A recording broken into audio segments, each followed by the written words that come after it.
Et venons-en aux nouvelles de l'élan de soutien à la mise en œuvre de l'initiative présidentielle Faso Mebo, initiative pour refaire le Burkina du point de vue des infrastructures urbaines dont l'embellissement. L'initiative compte toujours autant de contributions. Le 30 août dernier encore, le site de fabrication des pavés à Ouagadougou a reçu des soutiens de l'ASE-LCE, l'autorité donc supérieure de contrôle de l'État et de lutte contre la corruption, et puis de deux autres à noter. Notons précisément donc les soutiens d'une structure d'achat d'or et d'un personnel de forces de défense et de sécurité à la retraite. Nous en savons davantage sur le sujet. Le point donc avec Saïba Souri.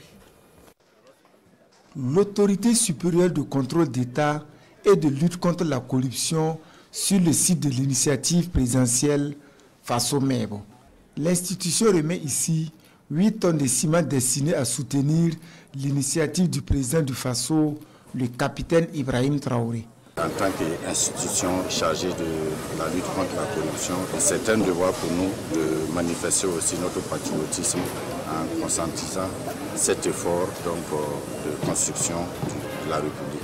Dans ce même élan, l'entreprise Sanofi apporte elle aussi du ciment, du gravier, du sable et un tricycle. Du lait concentré sucré, du café, du sucre et du savon sont également remis au personnel qui travaille sur le site de Faso Mebo. Ce don est estimé à 10 millions de francs CFA. Ouagadougou, c'est la porte d'entrée et c'est le miroir du pays. Donc elle mérite vraiment d'être bien embellie.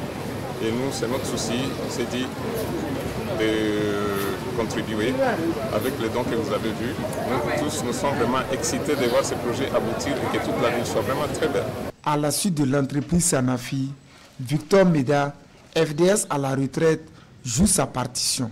Il donne ici du ciment aux acteurs de Faso Mebo pour la construction de la nation. Notre petite contribution participe à la construction de ce pays, le Burkina Faso.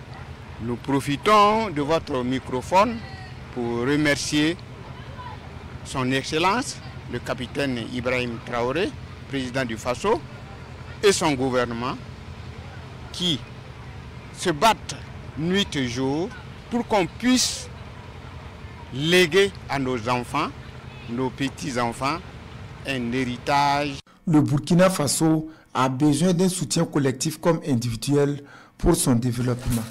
Et pour ce faire, les donateurs du jour appellent à l'union sacrée de tous les Burkinabés.